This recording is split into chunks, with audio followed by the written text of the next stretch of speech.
Okay. Yes. Okay.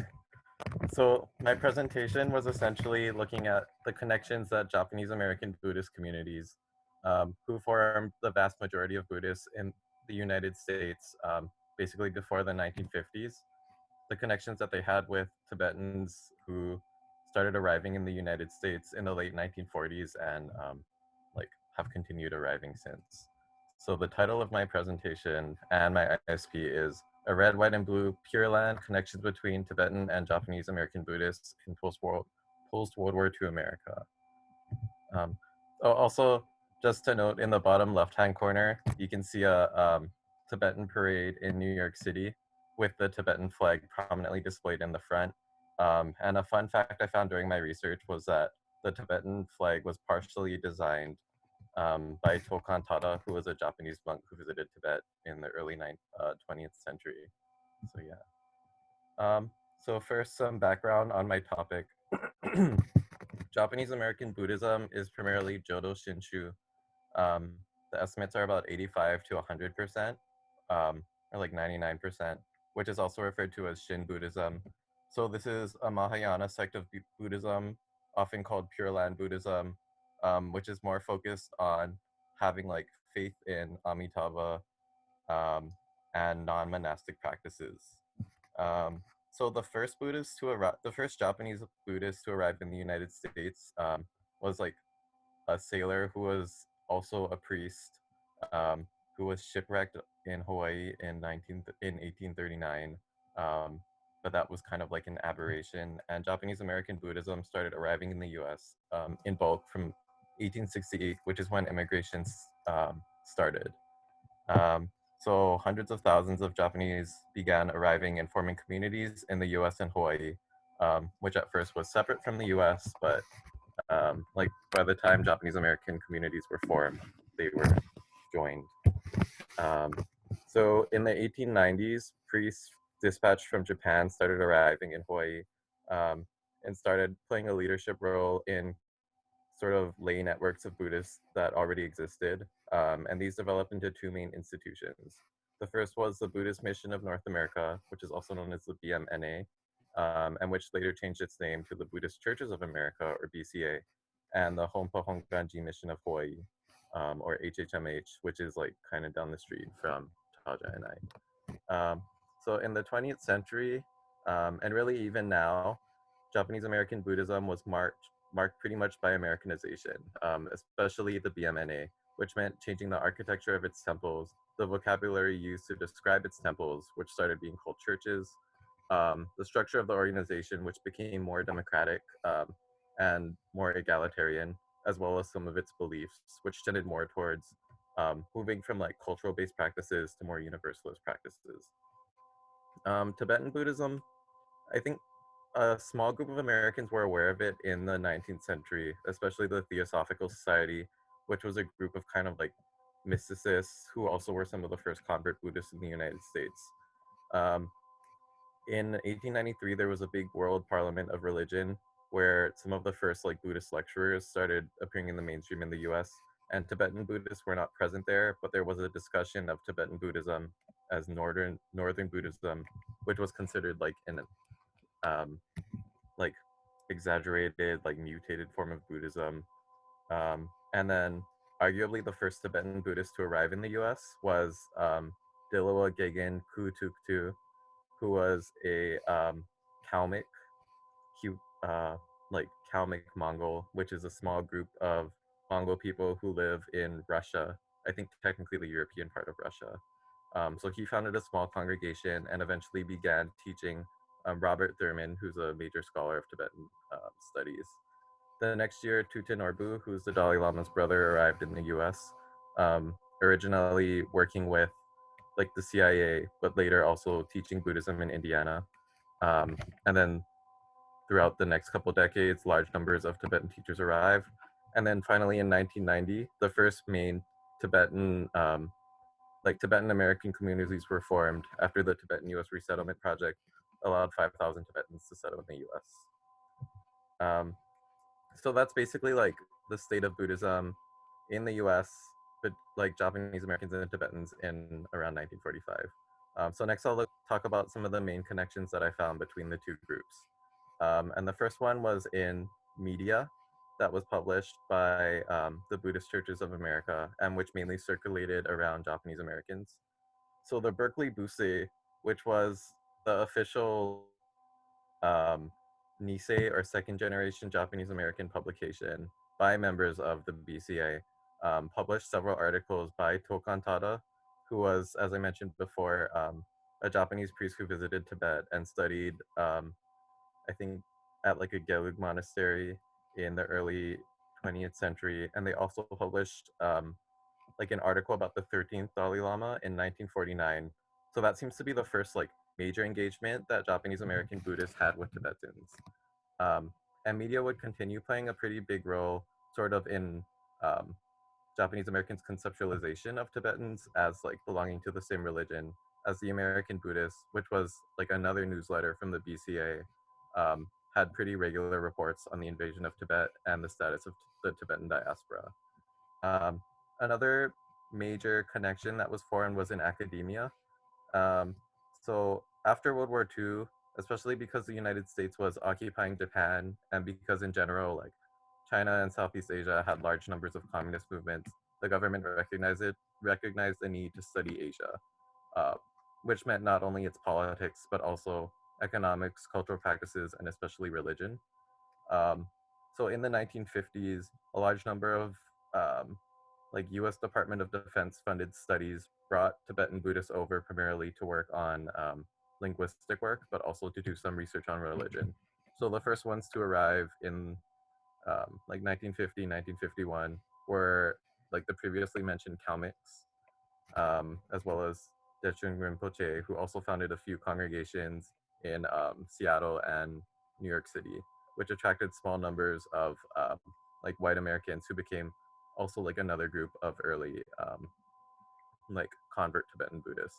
They also brought a couple Zen scholars like D.T. Suzuki and Shaku Soen, and this group really helped to popularize Buddhism in the mainstream, which although the BCA was already trying to do that, they didn't have a lot of success, mainly because like during World War II, Buddhism was associated with Japan, which was the enemy, and Buddhism was essentially like Japanese American Buddhists were put in internment camps, and basically the religion was kind of outlawed.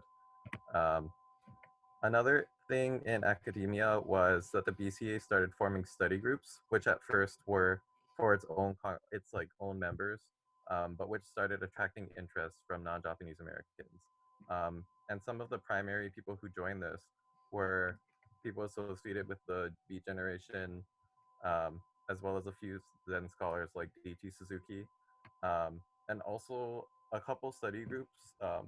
Apparently, Tuta and Gegen Kutuktu actually attended, and I wasn't able to find like the records because I think the archives were closed. But apparently, they had discussion groups basically on like the state of Buddhism in America, which again shows that there was like a Buddhist identity, or there was recognition by Japanese Americans that they shared a Buddhist identity with Tibetans.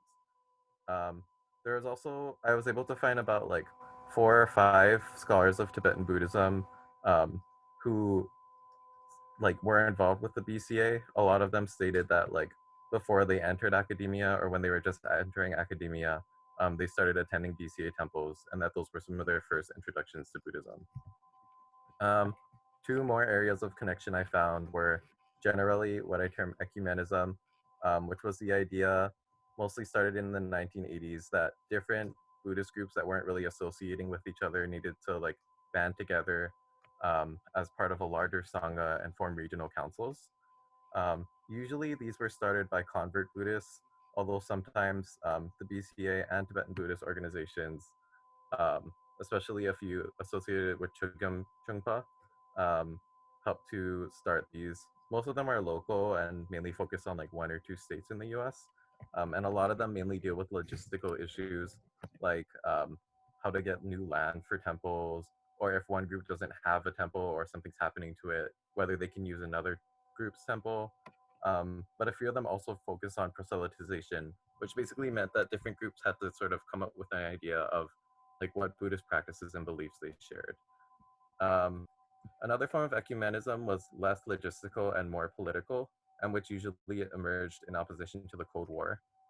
And two major examples of this I found were the World Fellowship of Buddhists, which was mainly started by like a Japanese American Buddhist from Hawaii who attended like Honganji mission here, which is like our version of the BCA, as well as a group of Thai Buddhists. Um, but of course, they also had representatives from Nepal, Mongolia, and Vajrayana Buddhism in general. Um, and although their main purpose was to counter Cold War politics and basically promote peace and spread Buddhism throughout the world, they didn't have that much effect. Um, Another political organization was the Buddhist Peace Fellowship, founded by Robert Aitken, who was a convert to Zen and former veteran. It was actually founded also kind of down the street from me and Taja at a temple that we were able to drive past the other day. Um, and it also had a small percentage of BCA members as well as people who identified as Tibetan Buddhists. So that was another sphere in which the two groups interacted. The final sphere of interaction that I found is more recent, and it's through broadly like non-council based activism. So Japanese American temples were a site where Asian Americans helped to organize into kind of like a political movement where instead of assimilating into American culture, they started asserting that like Asianness should play a positive role in American politics, um, which brought large numbers of Japanese Americans into what's now known as the Asian American movement. Um, and a lot of the Tibetans who immigrated to the US in the 1990s, although at first not identifying as Asian American, are increasingly doing so. And I found a few reports, mainly from like the past 5 years, of people from like individuals associated with Tibetan temples, especially like dance groups and singing groups, cooperating in festivals and parades um, with Japanese Americans who also had like drumming groups and dancing groups that were organized at temples. So that was kind of a cool politicized way that different Japanese American and Tibetan temples were working with each other. Okay, finally, in conclusion, I think some of the main reasons for connections were that Japanese Americans and Tibetans faced similar demands from Cold War and post-war America, um, in which Buddhism was kind of used as a tool by the government in academia, and in which both groups wanted to frame Buddhism as deserving of inclusion in America, which often meant, to a certain degree, universalizing it and promoting multiculturalism. Later, it kind of emerged in resistance to it through the promotion of different peace movements, as well as arguably through the Asian American movement. And although like the main purpose of this was finding connections between the two groups, I think these connections were kind of marginal in both communities and were probably of minimal importance to each other overall, partially because like the main focus of Tibetans in the US has been on promoting Tibetan nationalism and on the preservation of specifically Tibetan Buddhism. And on the converse, Japanese American communities have become increasingly secular. So on the whole, like fewer and fewer interactions. But that said, I think in general, interactions were positive with each other and showed that both groups did believe that they shared a common Buddhist identity. Um, so yeah, that's a short overview of my, like a lot of different things I read. So, yeah, that Dante, that's fantastic. So we haven't seen your slides. oh really? Yeah, I mean, we can see them on the side of the screen, but I don't know if you want to just go through them. Wait, how do I like? I don't know, but you need to. We can see the front one there. Wait. It's showing that screen. It's not showing your presentation. Ooh, okay. Sorry, Wait. I was watching your computer. You were seeing the oh my god, Is it working? Now we can see the conclusion, but we didn't see any No. I know, but I think it's Okay. probably as well. No, because Dante, you know, there's this whole idea of death by PowerPoint, that when the US military in the first Gulf War, when they wanted to, they had to design a system to transmit zero information to the media in their media briefings, and they came up with PowerPoint because it meant that we all listened to you, I think, instead of like trying to read the words and then, you know, so, but do you want to just show us each of those screens now? Because I know everybody's keen to see them. Yeah, I mean, it's mostly text. It's mostly text, so it's a lot to digest, but it is nice. And now we know, now we can see it, but yeah. So those are your dates. I think you can, you can go on. Yeah, Ishtar's saying you could send it to us. Okay. So Cantada, yeah. Fantastic. Yeah, Yeah. exactly. So would anybody like to ask questions? So we are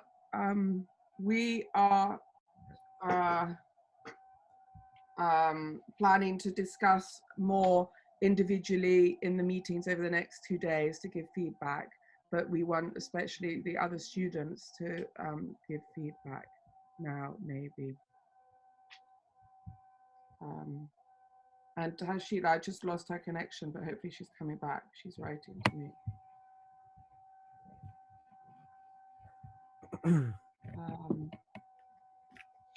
I have a tiny question. Like, I hadn't heard that about the Tibetan flag, the independence flag. How did you hear? Who told you about this Japanese design? I'd love to hear more. Yeah, so there was a like a journal article from a Japanese university, which was about like Tibet in the Japanese imagination, and it gave a history of like there were about 5 mainly like monks from Japan who visited Tibet in the early 20th century for a couple different reasons. Um, most of them to like study Tibetan Buddhism in some capacity, and then they went back to Japan and like published books on what they did. So one of them apparently became a friend of the Dalai Lama and a couple government officials.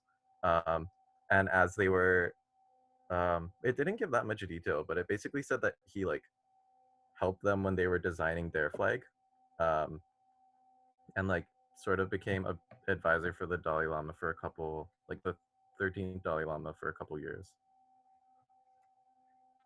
Yeah, you can see it's the rising sun, isn't it? The flag that then got a bad reputation, but it is, yeah, you can see the Japanese, the rising sun flag. Yeah, it's wonderful.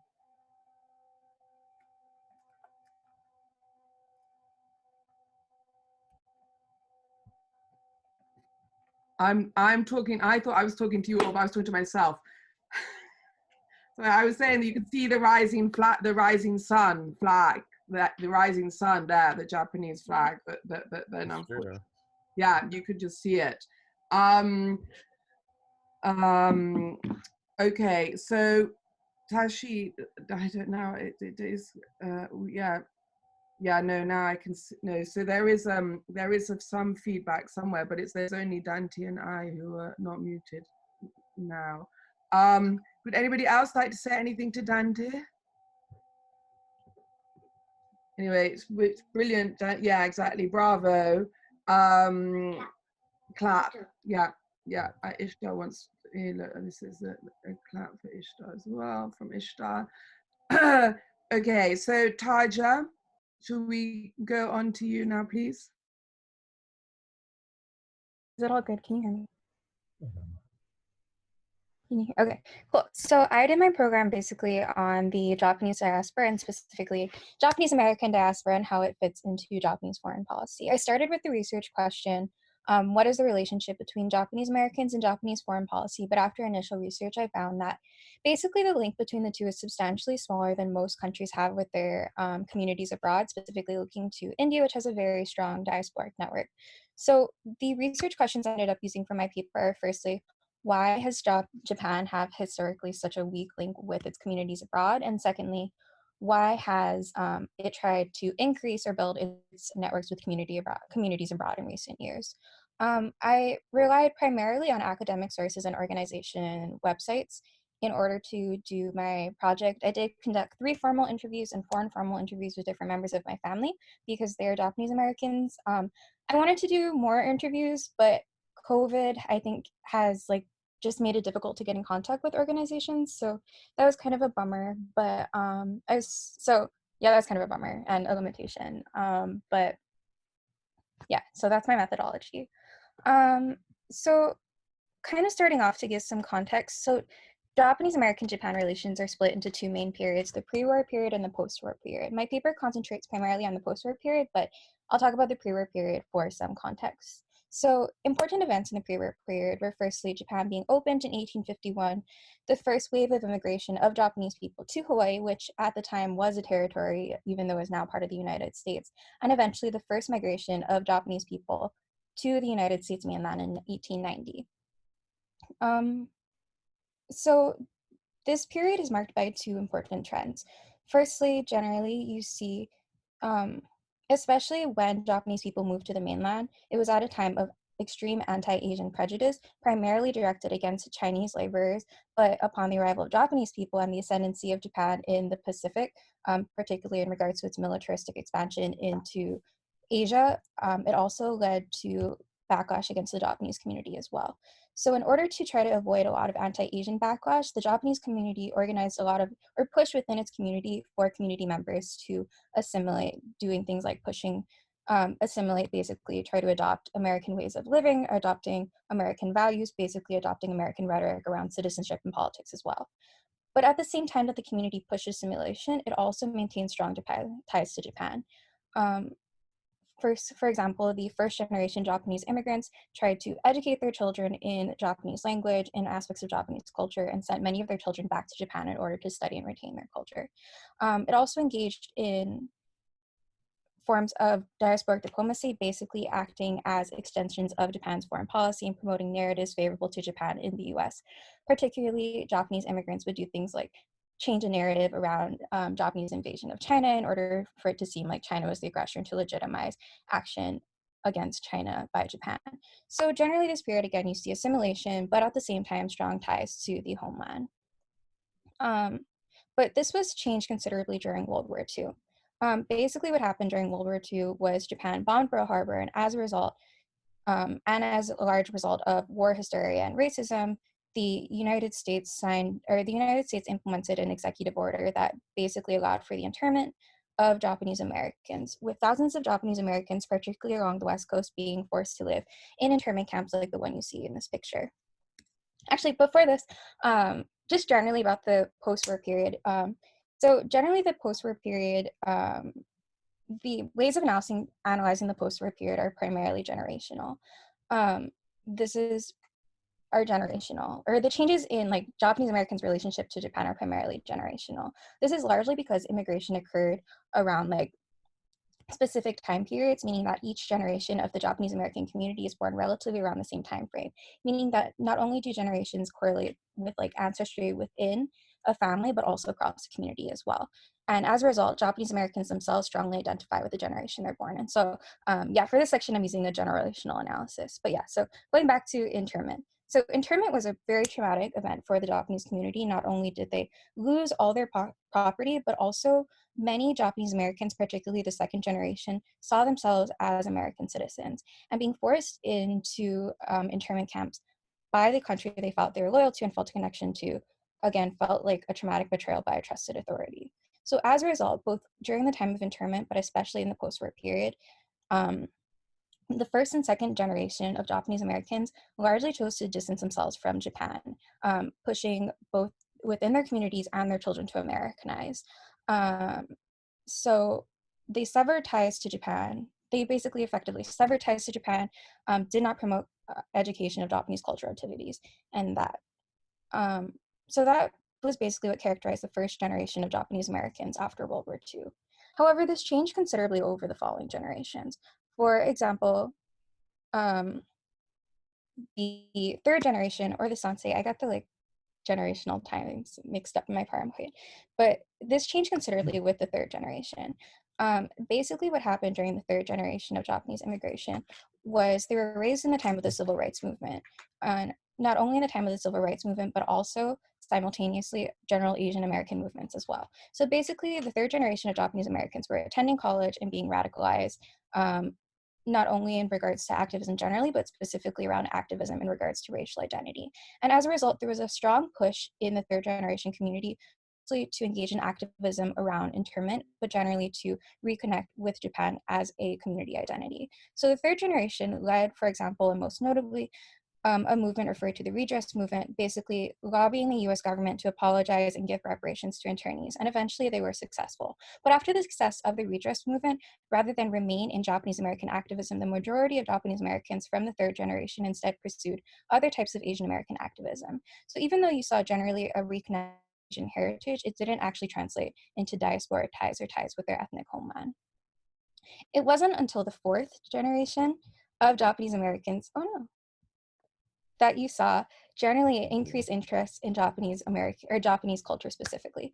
This was largely the result not only of not only of having parents more accepting of Japanese and Asian activity, but generally a broader American shift towards multiculturalism. Multiculturalism generally was a cultural movement in which, oh, okay, Dante told me this was a picture of him and I thought it was, whatever. Okay, Dante's trying to throw off my presentation.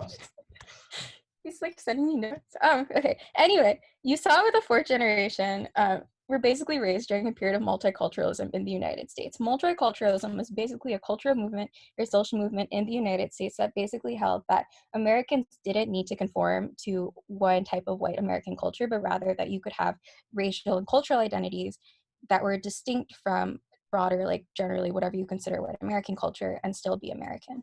So there's a greater acceptance and a decline generally in assimilationist narratives towards immigration. So within this period of greater acceptance of generally distinct racial heritage, and just generally a greater interest in Japan culturally as a whole within American society as a result of initiatives that I'll talk about in the next slide, Japanese Americans of the fourth generation could look into their cultural heritage and generally wanted to do so because multiculturalism not only allowed for people to engage with their cultural heritage, but also as a result placed an expectation that people would know about their cultural heritage. So in the fourth generation, generally you saw people choosing to not only engage and look into Japanese cultural activities, but directly go to Japan for study abroad activities and cultural placements as well, just generally to learn and reconnect with their homeland. Dante's fifth generation, but has engaged in similar participation in these programs, going not only working in Japan, but going to Japanese study abroad programs as well. So notably, again, you see distinct generational trends in how Japanese Americans related to Japan that generally were not favorable, but eventually morphed into something that encouraged participation with their motherland. One distinct community within America that didn't conform to these generationalist trends is Hawaii. The reason generally, Japanese Americans in Hawaii retained a strong attachment to Japan, regardless of their generation and throughout the generations. This was because of two things. Generally, Hawaii is very Asian, so as a result, immigrants and just people in Hawaii generally aren't expected to assimilate to white culture because there just weren't a lot of white people to push like white culture on the large amount of immigrants. But secondly, perhaps most importantly, Hawaii didn't see the wide-scale internment of the mainland. This is because 40% of Hawaii's population at the time was Japanese, making it not feasible to put them in internment camps. So as a result, again, you didn't see this general rejection of Japanese culture in Hawaii. So that is just an important divergence to note. So at the same time that Japanese people were unfavorable to reconnecting with Japan, you generally saw a Japan that just wasn't interested in engaging with its communities abroad. What's notable is even though Japan didn't specifically reach out to diasporic communities in the post-war period, it did engage in a lot of initiatives generally to change its image across the international community. Generally, it put a lot of effort into changing its image abroad from perceptions of it as a militaristic nation to a democratic, peace-loving nation. And generally sought to incorporate into the international community. It did so not through hard power because it was firstly not through like military force or anything, but specifically through employing soft power. Soft power is understood in political science as a country's ability to influence others into wanting what it wants, basically without the use of force, through things such as development aid, which Japan became one of the largest sources for, and also things like cultural initiatives. Japan in particular engaged in a lot of cultural diplomacy, basically going to other countries and promoting Japanese culture, but an image of Japanese culture tied to an image of Japan as a peace-loving nation, pushing cultural activities like tea ceremony and flower arrangement that typically were seen as tranquil with the hopes of promoting an image of Japan as peaceful. So what's notable is Japan generally made use of soft power, but didn't use one of the main forms of soft power employed by countries like India, used to spread its culture, which is its diasporic communities abroad. There are several reasons for this. Firstly, there was hostility among the Japanese American side in regards to Japanese engagement, but generally you saw just general apathy towards Japanese Americans abroad. This was not only because early military leadership just generally looked down on Japanese immigrants to America, but as a result, there wasn't education really in Japan about Japanese communities abroad. So generally, not only was leadership hostile towards foreign communities, but generally, future generations weren't educated about communities abroad and therefore didn't know that these communities existed to look out to. So generally, even though Japan, again, tried to change its image, it didn't employ a major tool used by other countries. But this changed in the early 2000s. Both Japan and the Japanese American community have engaged in greater activities to build bonds between the two communities. For example, implementing two programs, one targeted at Japanese American community leaders and one targeted at college students, which basically bring Japanese Americans over to Japan to have them engage in conversation with leadership and basically learn more and reconnect with the culture. There are similarly different institutions and organizations similarly focused on bridging US-Japan relations. Some of them are specific to Japanese Americans and some of them aren't.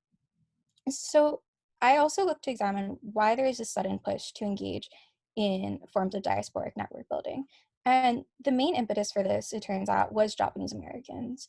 As I stated, there's general apathy among Japanese people, either apathy or ignorance on the behalf of the Japanese side in regards to reaching out these communities, while Japanese Americans, particularly of the fourth generation, had greater interest in reconnecting with their heritage. So when you look at the origins of these institutions and these exchange programs, even though they're funded largely by the Japanese government, they were actually proposed and initially implemented by Japanese American communities who were looking, again, to build their cultural ties to the mainland. It's also important to note the impact of racialization on these diasporic networks.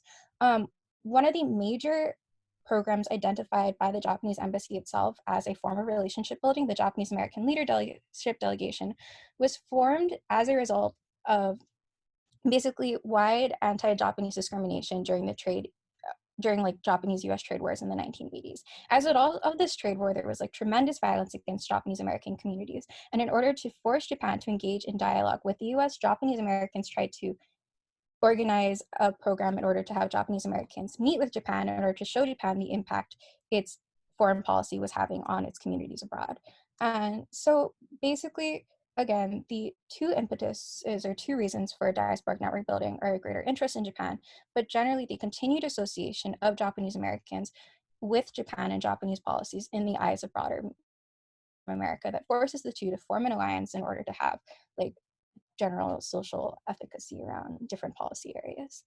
And the programs have the effect not only of allowing Japanese Americans to reconnect with their roots, but also, again, improving Japan's image in the US, with a lot of people who take part in these exchange programs coming back home and either directly working in organizations that promote relationships between US and Japan, or otherwise doing things like posting on social network and talking to their friends, conveying a positive image of Japan. So even though initially created by Japanese Americans, ultimately these programs are geared in a way to further Japanese national interests as well.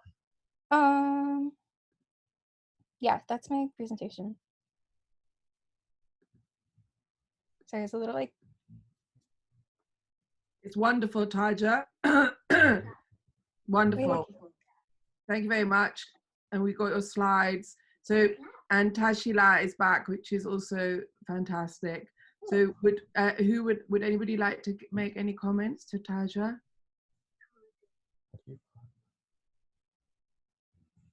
Dante's already made his running. Dante was giving Taja a running commentary. A bit I know. It's like that's needed Hubert. I love the way you're looking at each other, but you're on my screen looking opposite, away from each other. The way the screens come up. Her picture says going to Japan was in Taiwan. I thought it was Japan. It's during the time you were in Japan. They're great, Bridget. I really only put it there. I put it there and I didn't tell him because I wanted to see. Yeah, but Taja, you're creating history. You're writing the history. Now, Dante, it's not in my paper. It was really just because I knew he was watching the presentation. Yeah, exactly. But you could change, anyway, you could definitely change the course of history. you're doing that in everything that you write. And you'll do that more. Okay, anybody got, yeah, Ishtar wants to clap, applause. Has anybody got anything else they'd like to say to Taja? It's terrible, I don't want to silence. Yes, please, Bob, yeah. Yeah, so I think a lot of like diasporic migrants today, they've kind of faced like a problem of having kind of like a split dual identity of like, yeah, so like just having to navigate their dual identities. But you mentioned that during World War II, like the Japanese Americans, a lot of them have to kind of like shed their Japanese identities in order to kind of like be accepted in American society, right? So like, do the current generations of like Japanese Americans still face like a problem of having like dual identities, or have they like fully embraced the American identity? Yeah, I mean, I think one general trend in like just American history is that for immigrant groups that aren't white, no matter how much they culturally associate into America, they're usually identified as other, either just identified as like something negative or explicitly identified as something foreign. I think in the cases of Asians in America, they're perpetually identified or thought of to be like foreign. So I think even for Japanese Americans that maybe are of later generations, especially in the mainland, who don't face the problem of having like two cultures that they need to deal with, they do face like social perception of them not being assimilated. For example, in the wake of like COVID, there's been a lot of attacks on Asian Americans, largely, yeah, because the virus originated in China. Like there's been a lot of violent attacks against Asians, like firstly because white people here can't like you just generally can't identify like different East Asians, so even Japanese Americans are being targeted.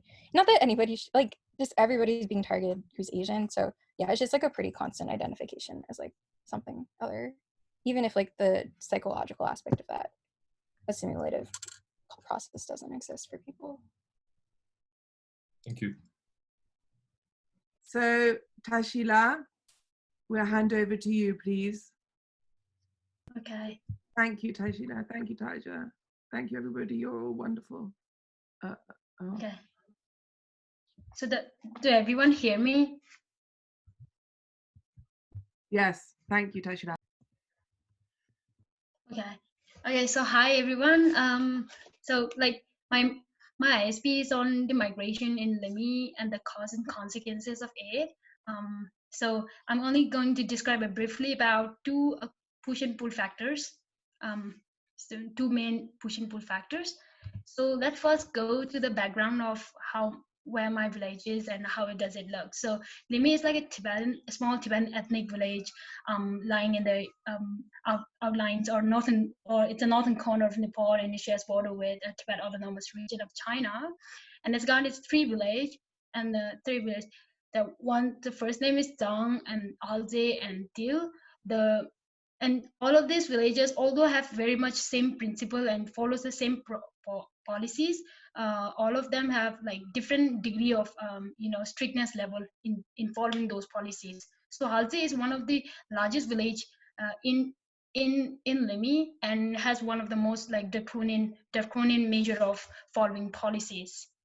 My village is like described as a stuck in a time place by many writers because of its lack of infrastructures and because of its geographical nature and its inaccessibility for many others. So basically it because of its physical relief, it has been like isolated from the mainstream Nepal. I'm going to talk a little bit about our social structure, which has very much to do with the reason behind the migration of people. So the social structure of, so this is a social categorization of Limi, and I drew it by my free hand. So it is based on the decentralization of family members from the households who were supposed to be initial settlers in Limi. And so initial settler households are known by name Tongchen. I can't use the code. Okay, so Tongchen, they are supposed to be the initial settlers in the Limi, and yes, and those who decentralizes from Tongchen, if they are layman's son and they and they decided to form a new family of their own, they belong to Tongchung family. Whereas if the monk from Tongjian family or the woman from Tongjian family decides to move out of the house and forms a new family, they comes under the Pomdang family. So the difference here is Tongchung and Pomdang is that although both of these two came from Tongjian families, so the Tongchung in the Tongchung, the head of the house is a layman's son, whereas in Pomdang the head of the house become mother. Even and then the monks are not supposed to be the householder, for they have their religious duties to fulfill and not the household duties. But these Tongchung and Pomdangs are not constant. Tongchen is constant. They are like initial settler and that's fixed. But these two are not constant. It will be decided by whether one has a son or not. So if the successor head of the Tongchung is daughter, then the family's status will go down to Pomdang. And likewise, in Pomdang, if the successor had his son, then the family status will go up once the son turns 18 years old. Okay, so this rule is strictly followed in Haldi village, which is the largest and most populated village within 3 villages. Now the problem is, now the problem with this is that, so this is the background, and now let's get back to the main topic in which that deals with the migration. So our village has something called system of taxation, which we call it tax. So it is, from my experiment, I find it either kind of a force behind the migration, or also it is acting as a force to bring people back. So there are 2 taxation. Okay, wait a minute. Okay, I think I missed the polyandry system. Okay, I'm sorry. Okay, so here, one must be thinking like it is never necessary for a son in a family to move out of the house and start his own family from the scratch, because Limi is known to host the practice of polyandry system so effectively, and the idea behind practicing polyandry system is that one of the men who is popularly known for sharing his wife with his 3 other brothers said that the idea is to conserve the family wealth from scattering to different to other family member. So when it comes to talking about women, most of the women are married away, or they voluntarily move out of the house and start sexual affairs with the married man just to bear a kid, and this results in kids being called illegitimate child. And there's a difference between whether the illegitimate child is a male or female. If the illegitimate child is female, it is very much frowned upon in the Limi society, because that means the father doesn't have to pay any social security or support system to the family. Whereas if the illegitimate child is a son, he gets a certain percentage of inheritance from his biological father once he turns 18 years old. So this is the background image, and let's get back to the trial system. So there are 2 types of trial system that every of these 3 villages have to fulfill. And like I mentioned, the degree is so different. The strictest degree of this trial system is so different. It differs from villages to village, and I'm going to describe from the Halzi's point of view. Okay, so yeah, I do systematically. Okay, so it seems that the tax paying system, like the existing system of tax paying, which is like offering monks to the monastery and offering social service or community service to the whole community, has been existing since like centuries ago. So when it comes to talk about the tax that villages have to fulfill for religious institution, which is Gumba.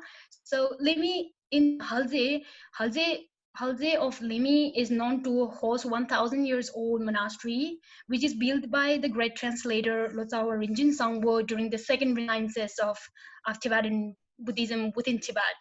So, and he is said to have built 108 monasteries across the Guge Empire or Western Tibet. And the last of its kind is the one that is located in my village. the Gumba in my village. This is the 108th, the last monastery he built. So since my village has sort of like a huge religious significance, the village and the Yulwa, the Gumba and the Yulwa. So Yulwa is like indigenous administration body of Limi. So the Gumba and the Yulwa had this made a protocol where the first two categories of the social category have to supply monks to the monastery on a different condition. The condition is that if the initial settlers or the Tongtung have two sons, the second son has to be a monk. And if the Tongtung has three sons, the second son has to be a monk to the monastery. But if Tongtung has only two sons, then they have to give certain amount of rations to the monastery as a compensation. Now one must be thinking, now one must be thinking, like, what is its, like, role in the migration? So now the problem is that the sons who are supposed to be monks, to be offered as a monk to the monastery, are being educated. They are sent away to the various parts of Nepal and India to get education, and all of a sudden they are called back by the village in the name of this law that they have to be monk to the monastery. Otherwise, their family could face certain amount of fines, or like they will keep on. No, it is like non-negotiable. The Gumba needs people, and it is non-negotiable. Even with the fines, the Gumba doesn't seem to negotiate as per some of my results. So the thing is that there are many students get reluctant to go back to the village to be a monk there, and this leaves their particular family in a very, very difficult situation. The Gumba continues to pressurize the family, and the family continues to pressurize the son, and some sons are like very much reluctant to return back. So that means a family comes under a situation, either they have to leave the village or they have to get the son back and offer as a monk to the monastery. So the problem is that unfortunately, many sons have returned back to the village and become a monk there, and similarly vice versa, that many haven't gone, returned back. So thus leaving their family to leave the villages. Once they leave the village, the problem is that Gumba will seize all the fixed assets that they can't move away. Okay, so this is the taxation system. This is the reason behind why the permanent migration is happening unwillingly. So the same thing goes with the another taxation system that is called Biri in my community, in Biri in my language. So Biri literally means community services, where every head of the household family have to present and do the job by themselves. The Biri includes road construction, school construction, building drainage system. An activity that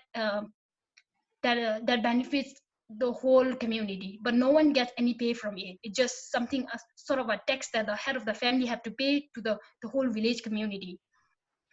Okay. Now the problem with this law is that wait a minute, sorry. Okay, the problem with this law is that again one must be remembered from here that Pomdang category. If they have a son, and if their son turns 18 years old, they have to come back to the village and become the head of the family. If you are a head of a family, you have to participate in that community services. So it becomes the same thing for the sons of the Tongchung family whose sons have been gone to get an education to some parts of Nepal and India. Now the problem is the same problem, the similar problem that Gumba faces. The children who are being sent to get education become so reluctant to return back because they have seen their own future and they never thought that they would have to return back. And when they were pressurized on order by Yulwa, the indigenous administration body of Limi, to come back, they either have to come back or they leave the village, and that becomes very difficult things because sorry, wait a minute. One son more unfortunate. Okay, and especially this becomes a very much pressurizing, event, things, pressurizing, a thing to go for for those who are the son of monks and illegitimate sons who turns 18 years of age. So they have to come back, and then they leave the village, and things are not always like it's neither easy to leave the village, because one needs to have sort of an alternative way of livelihood, or the village doesn't even allow anybody to go out. So like basically it is in the village law that nobody is allowed to leave the village, but such a situation is making the village people to move out of the villages, because if the son don't come on a time, then the family have to keep on paying money to the as a fine to the Yuva. And this is like can't keep going on and on. So they make this hard decision, either leaving the village or bringing the son back. And preferably most of the time they bring the son back, but it is not always the case. So so in the case of one of my cousin who is like so ambitious, and he is one of the Acharya student at what was that called, the Sarnath institution, the one we went. Okay, the first time I met him, he was like he had to return to village, and he sees no scope in going there. Like he's like, what should I do with all the education I got? There's no scope to do it. I have to do the community work. And okay, so such things happen all the time, and his family is talking about moving, leaving the village. Okay, and once you leave the village, the fixed asset, unmovable assets are seized by the Yuva. Now it looks like it seems advantageous to female. Well, practically speaking, yes, women don't have to, like girls like me, my second sister don't have to be a nun to any monastery or anything like that. As long as my mom is like alive, none of my siblings has to go there. It seems advantageous practically, but the idea lying behind this is like sad thing. I mean, the thing is that women are like women's presence in the what in the community service, or the presence of women seems to be insignificant when this rule was made. So this rule is like centuries old rule, and they're still practicing it unchanged. And that's why right now females, we are getting advantages out of it. But the idea behind this is like purely a gender-based discrimination. Like, okay, now the pros and cons of such situation. Okay, first of all, there is a less possibility of village getting abandoned, because there's a rule that brings people back to the village, educated people. So educated people students can come and they can raise their opinion in Yuva decision making, and maybe could influence the decision making process. And there's also a possibility of loosening these draconian taxation system, and also another positive thing is, as educated people goes to the village, it could raise the bar in rural literacy rate.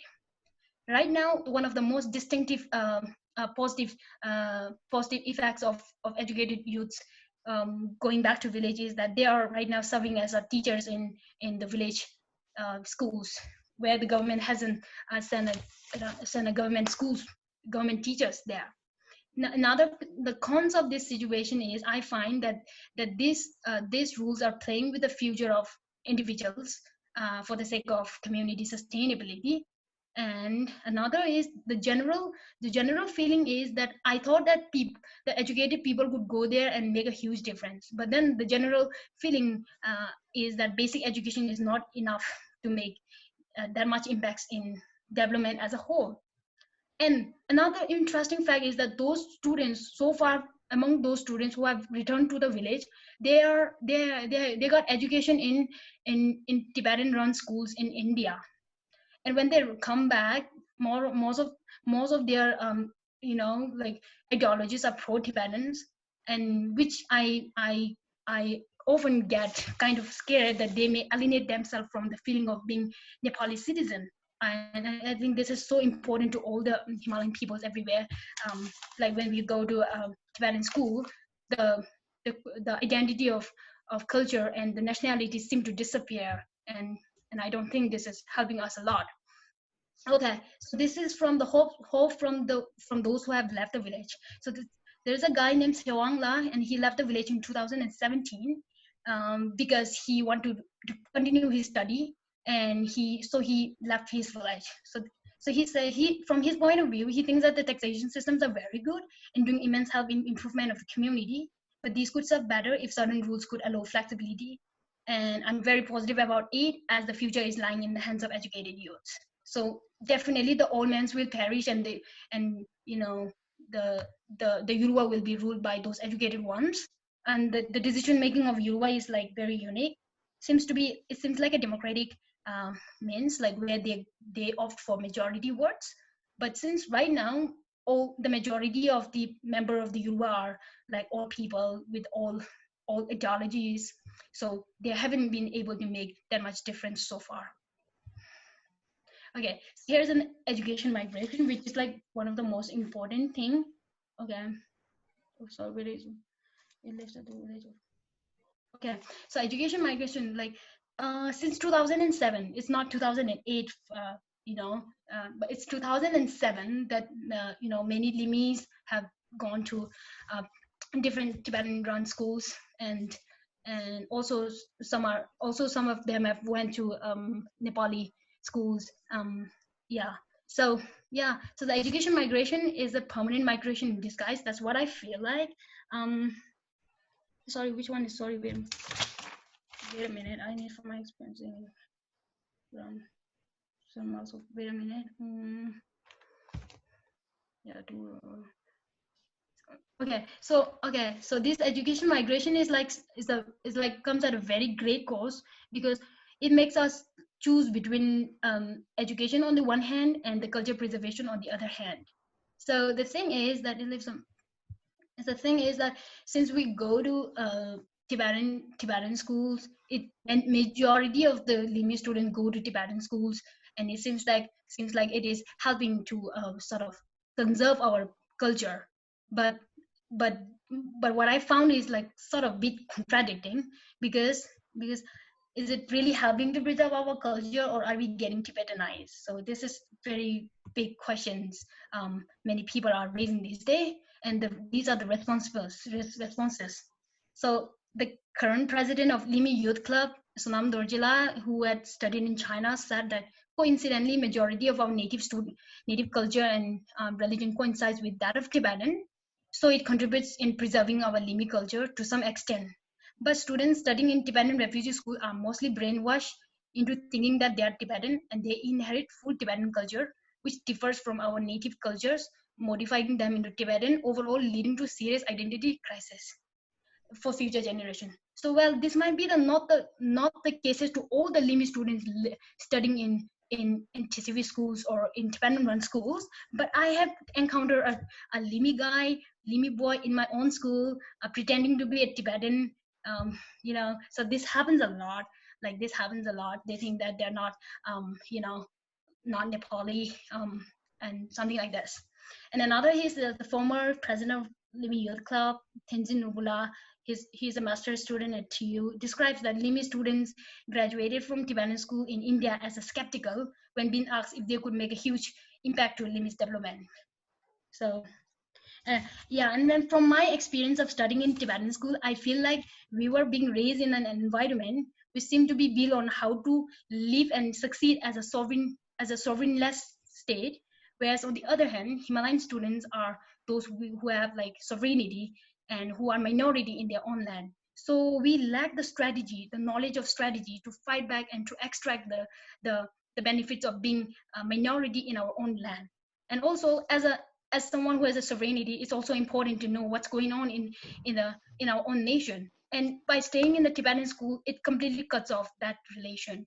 And also that it may not be the case with India, but in Nepal, the Nepali is a national language, and those Himalayan students who have studied in Tibetan schools in India have no skill in it. So this could alone explain why Limi so far have so many educated youths, but no one working in the government as a civil servant, because the civil servant examination is entirely based on Nepali language, and for which many Limi students are not so good.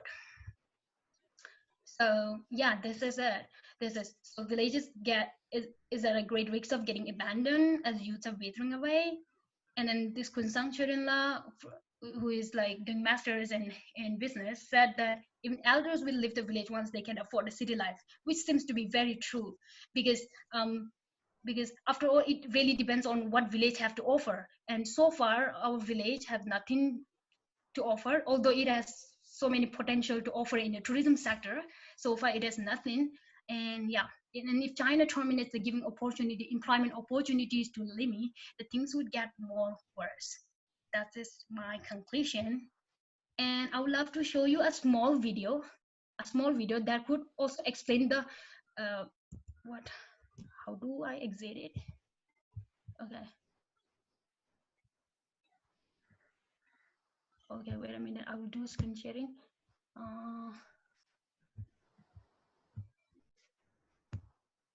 Wait a minute. Oh my God, I can't do it. I'm unable to do it. Wait a minute. Tashi, yeah, you can do it if you can do it. I mean, I'm fascinated, and it's been wonderful, your presentation. But if you can't do it, we are also well over time, so it's very now is it going to work?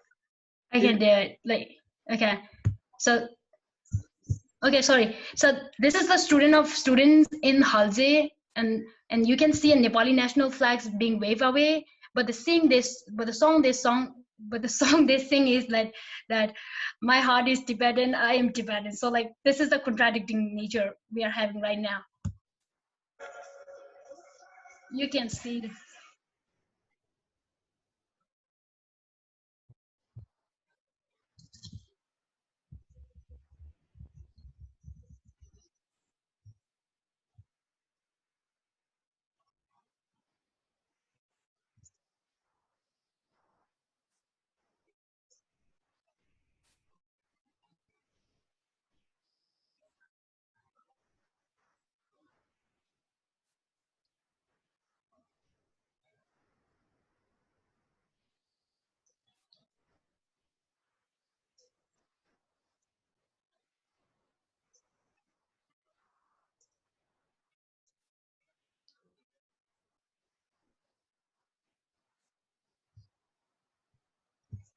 Yeah, so this is it.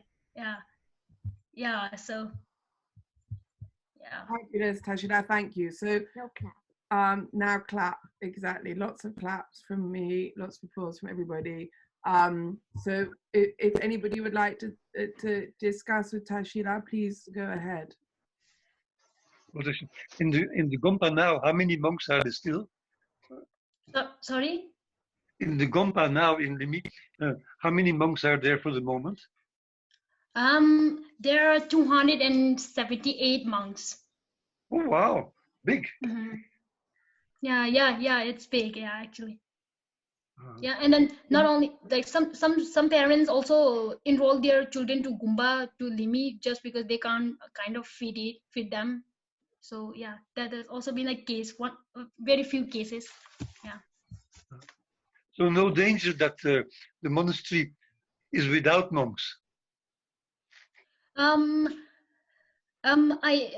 Well, as for now, the monastery is like perfectly fine and safe. But once the educated youth take over the village administration body, the whole rules may change, and this could lead to the declination of monks in monastery as well.